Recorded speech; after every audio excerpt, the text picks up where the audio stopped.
getting set for spring cleaning, don't until you've seen this segment. Professional home organizer Megan Arthur has a few mistakes to avoid. You've got 5 mistakes. I do. So we know spring is obviously a popular time to clean and declutter, but we want the process to really flow with ease and productivity. So we want to avoid a few things. And let's start first with tackling too much. Okay, so, thinking you have to do the whole house in one weekend. Exactly. That's typically the mindset that a lot of people have, just get it done and over with.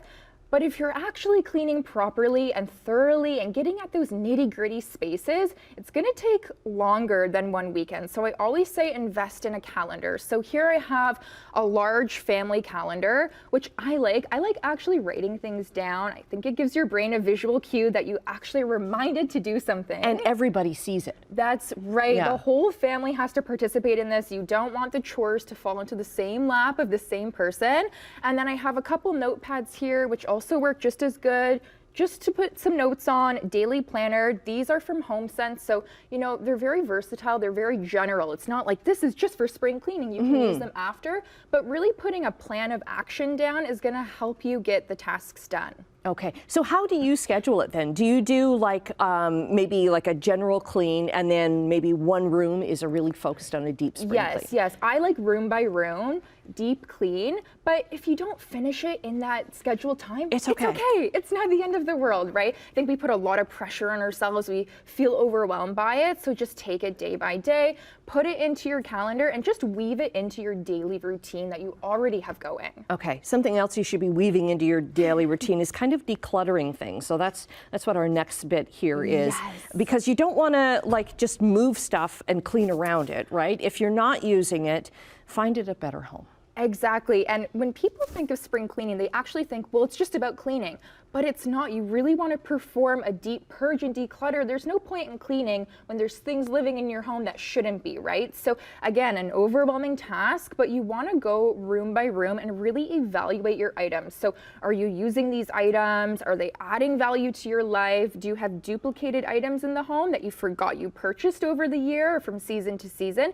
And you want to put items in a pile system. So items that you're going to keep, items that you want to donate, which I have our little basket here. Maybe you'd have a bigger basket. Hopefully you have some more donations. And then of course, garbage and recycling is another pile because that shows up as well. But really, really important to clear the clutter before you clean. Okay, and what's our next tip? So our next tip is to be mindful about the cleaning process. So it's 2023, we're very educated on cleaning products now.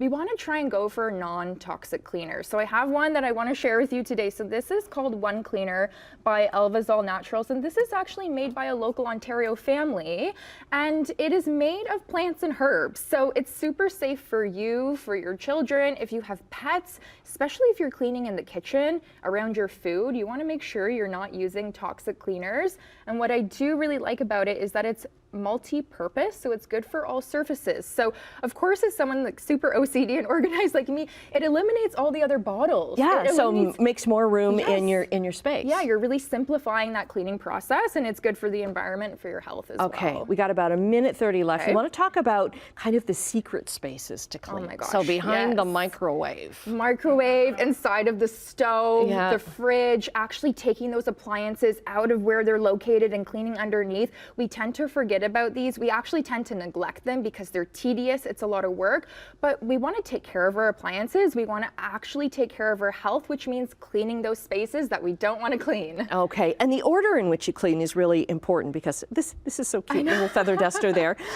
because you don't want to vacuum first. You want to dust first and then vacuum. Yes. So it falls to the floor. Exactly. So the direction is always top to bottom. So you're cleaning top to the bottom first, and then you want to dust, like you said, then do the floors, because then you're just backtracking and you're really just wasting your time. You don't want to spread the dust. Okay, but I'm guessing if you've got ceiling fans, do that first and then dust. Yes, top to bottom. Yes. Right. And take a look at those ceiling fans. I'm always surprised when we do get around to cleaning them. It's like, oh, this stuff has just been swirling around forever, and the light right? fixtures, it's just a mess up there. Okay, all right, you've inspired me. Because last year, I'll admit, I did not get around to spring cleaning at all. So we'll get all your socials up at chch.com/morninglive.